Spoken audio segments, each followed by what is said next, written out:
Hi guys, what I thought I'd do today is just have a look at doubling some numbers. Um, Most of you are pretty comfortable with doubling ordinary numbers, say like if you had 7 and you wanted to double it, you'd know that it was 14. Most of you have that sort of basic knowledge already. Doubling numbers up to 9 or 10 or even 12.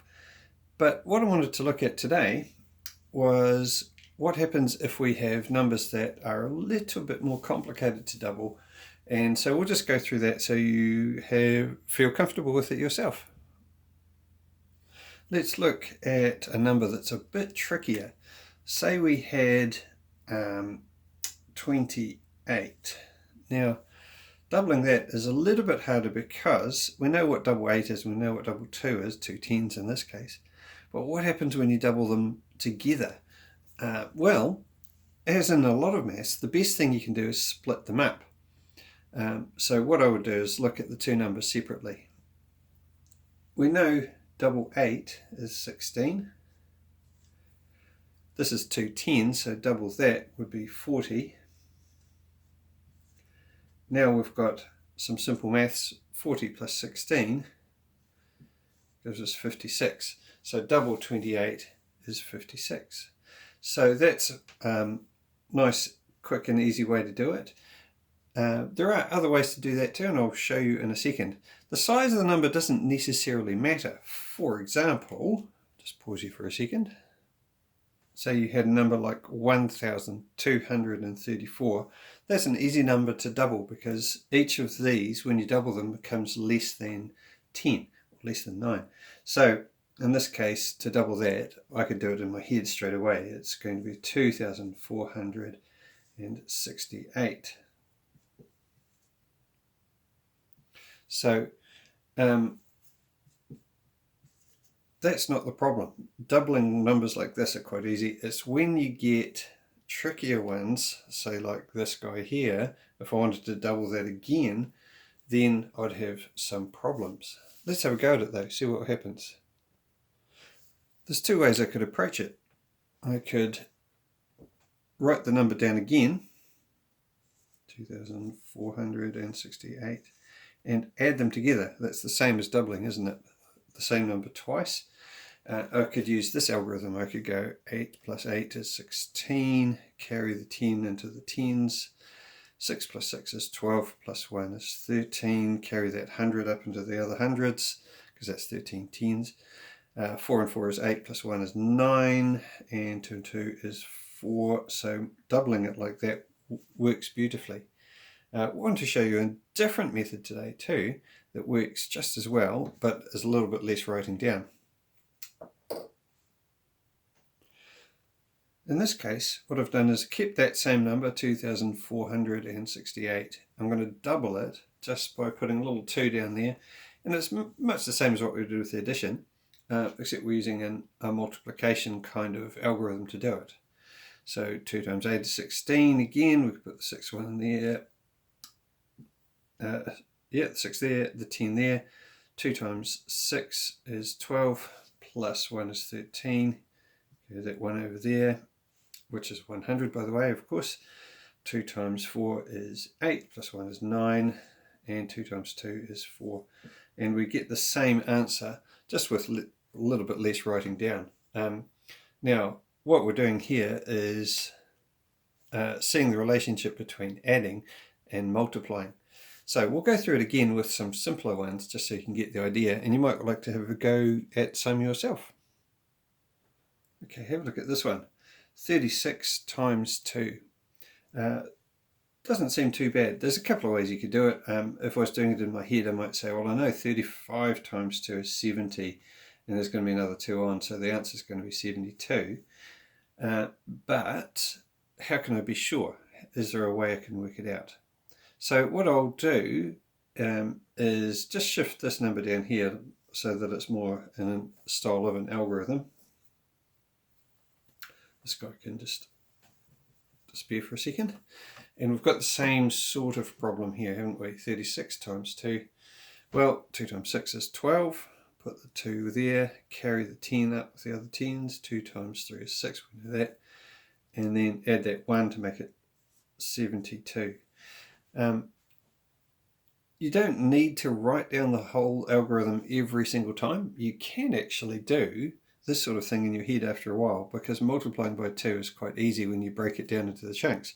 We know 2 times 6, we know 2 times 3, and then it's just knowing how to put those bits and pieces of numbers together. Right, I'm going to give one for you to have a go at. I'll just write it down on this board for you. In fact, I'll give you a couple, and you can pause it and see how you go with your answers. Okay, have a little go at these two. You've got 47 times 2, and you've got 29 times 2. Again, there's always more than one way to do it. If I was doing this in my head, I might say, well, 29 is nearly 30, double 30, take away 2, that would work. Same with 47, I could say, well, 47 is nearly 50, double that, take away 6. But for the meantime, just have a go with this algorithm. Just pause the video here,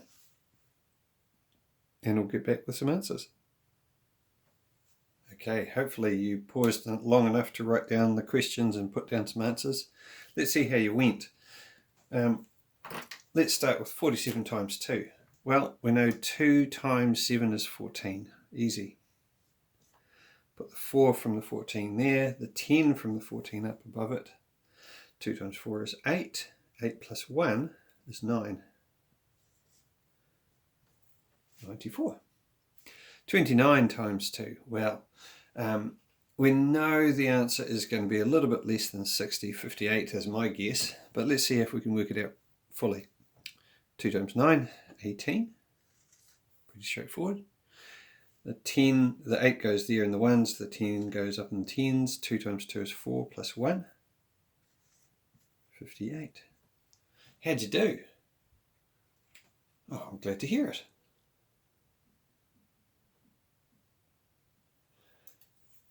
Question then, does the strategy still work if you're dealing with numbers that aren't whole numbers? For example, if you were doubling decimals.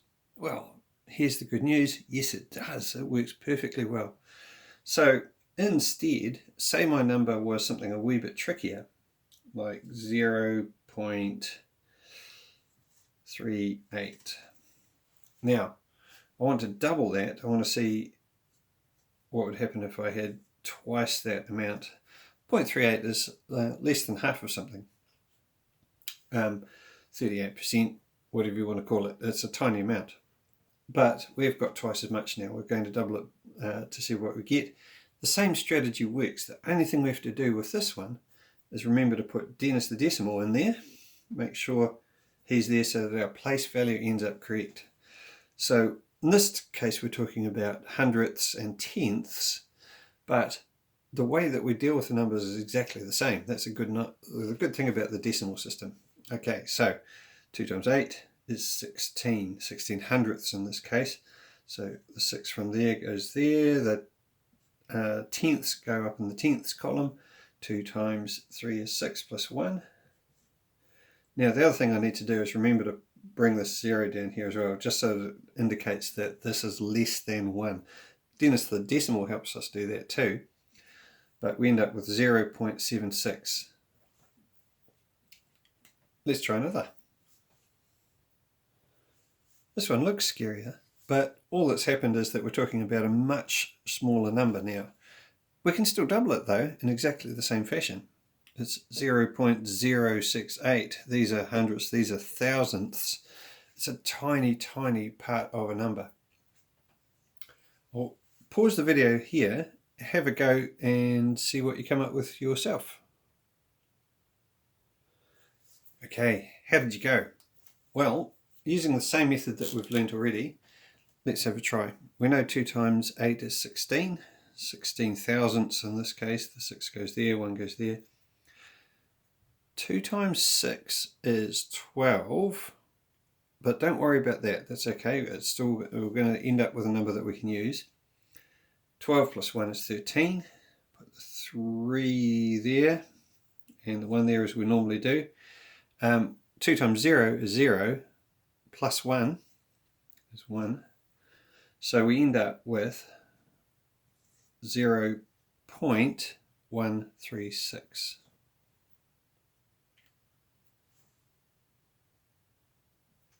Are you still with me, guys? Well, I'm glad you are. Can you double things like fractions? That's a good question. Say if I wanted to double something like 1/4. Well, absolutely you can.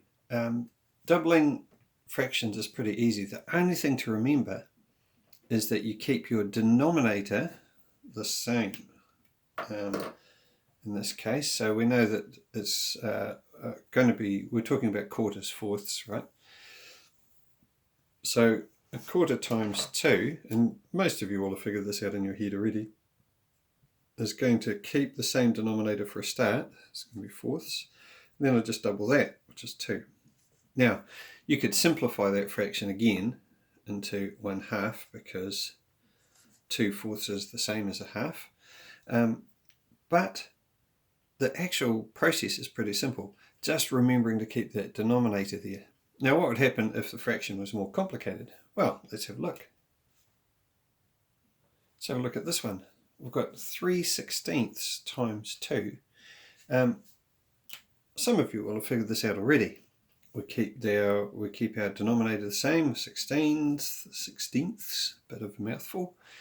All then we have to do is double how many are in the numerator. 2 times 3 is 6. 6/16.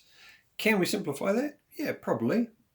We just need to find a number that both of these numbers can be divided by. You could start with 2. You could end up with, if you divided both of those by 2, you would end up with 3/8. So that's a nice simple way of saying the same thing. But for the purposes of just doubling, it's very easy to do that. Sometimes you might end up with an improper fraction. Let's have a look at that. So in this case we've got 5/8, a little more than half, but we want to double it.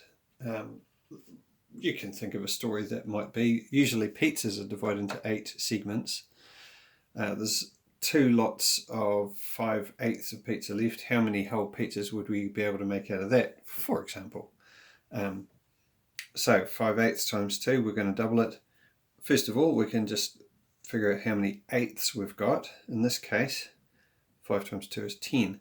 Now, this is what we call an improper fraction.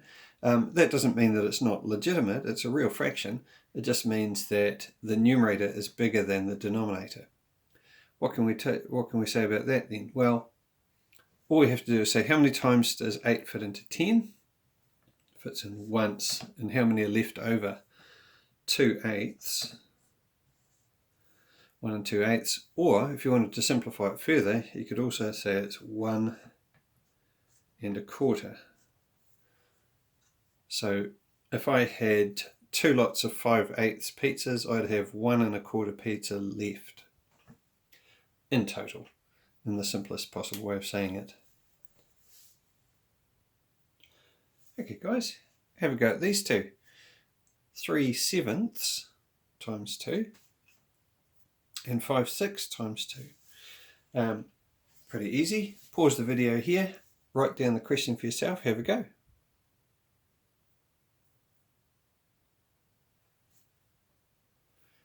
Alright, let's see how you went. Well, we know this one here, we can keep that 7ths. We don't need to change that because all that's doing is indicating how many times our thing has been chopped up. We're doubling it, so we want to double the amount of pieces they're talking about. In this case, 3 times 2 is 6. You should have ended up with 6/7. The next one along, 5/6. Well, same sort of thing. We can start with how many 6 we've got to have. Excuse my handwriting there. This bit is easy. 5 times 2 is 10.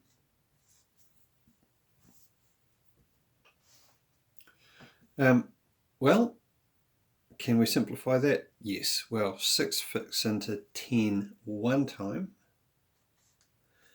And there are 4/6 left over. 6 take away 10, right? 4/6 left over. Can we simplify 4/6? Yeah, well, if we half both of those, we'd end up with 2/3. So you'd end up with 1 and 2/3.